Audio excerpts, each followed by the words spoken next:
What is up, everybody? It is a fantastic Sunday morning on my way back from church, and the message today was on temptation. How perfect. And wait a second, I know if you guys are not the religious type, if you're very anti-religion, I would stay tuned, because the message was very, very practical, very applicable to anybody in any walk of life with any belief, and I hope to share some of that with you guys today. So, as I mentioned, the sermon was on temptation, and I was like, fantastic, perfect, very applicable in my life and pretty much everybody's life. And he said that whatever the temptation you're dealing with, you have to think of it as an it. Whether you want to lease it or look at it or date it, if it's a person, you get the gist. And it can come in many, many different forms. And the biggest problem with our it, with what we're dealing with here, whether that's pornography or lust or anything along those lines, is it seems so secretive, and it seems like it's not hurting anybody else because nobody else knows about it.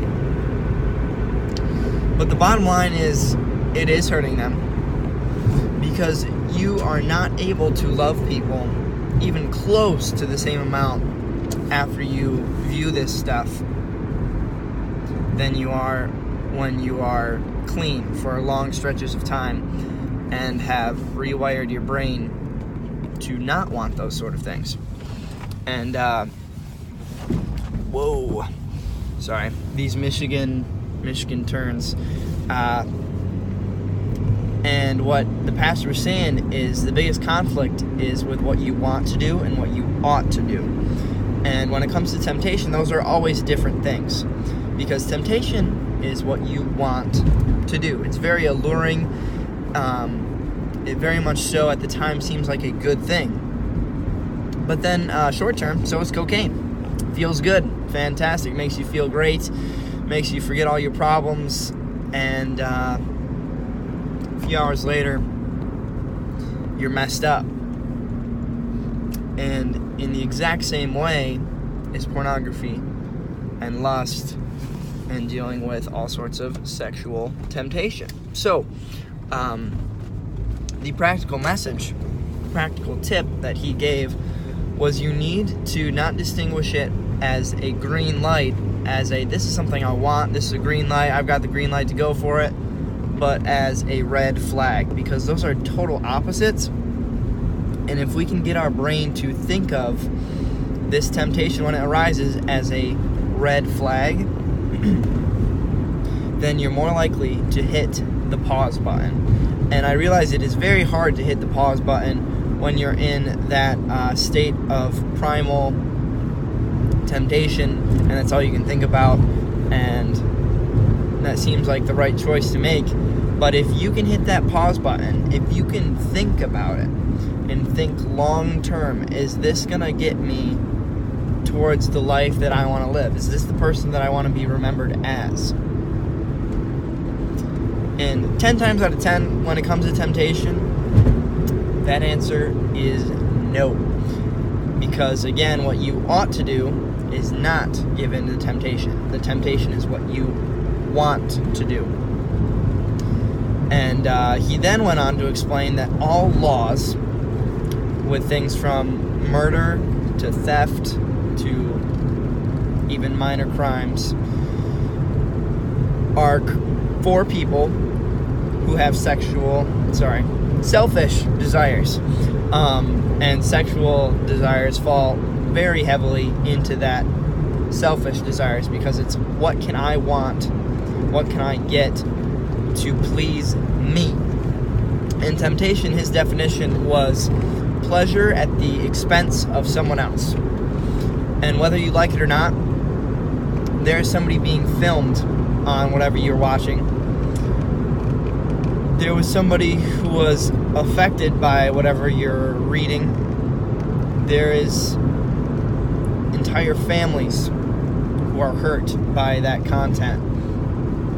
And that's an industry, folks. I would like to spend another video basically outlining the industry and how deeply evil that is and how it just uses people and spits them out. But that is a long topic for another time, because it's sick and twisted, and it really hurts once you actually dig into what that industry truly is. But again, to reiterate that, temptation is pleasure at the expense of someone else. So there's always a cost, there's always a trade-off, and by watching that, by viewing that, you are also supporting the sexual slave trade, if you will. And you're also supporting the millions and millions of men and women worldwide who are mentally affected by this, and it's hurting their lives, it's hurting their relationships, it's hurting their families. So that's the trade-off. And if you can realize that there's a pause button, if you get that nudge in the back of your conscience that says, excuse me, what are you doing? I don't think this is a good call. Maybe we should slow down a bit and think about this. You listen to that voice, because you've got the good guy and you've got the bad guy in here at all times.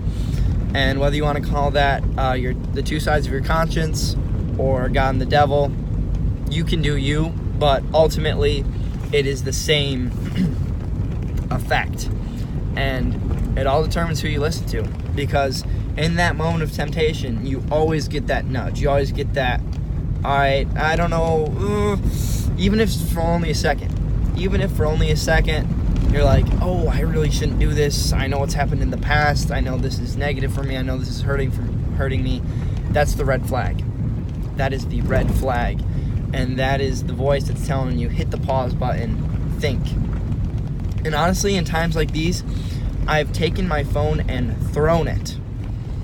And you have a split second, folks. Most of the time, it is less than 2 seconds to make that decision.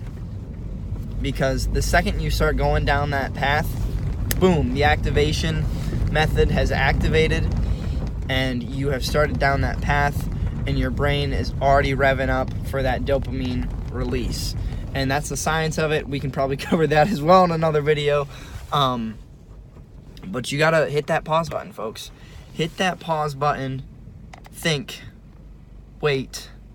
All right, is this going to benefit me in the long run? Is this the healthy thing? Is this what I want to do? Or is this what I ought to do? Because what you ought to do is gonna get you where you wanna go.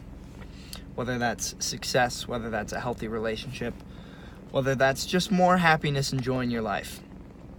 Hit the pause button. You know what you ought to do. Stay strong out there. Have a great rest of your weekend. Peace.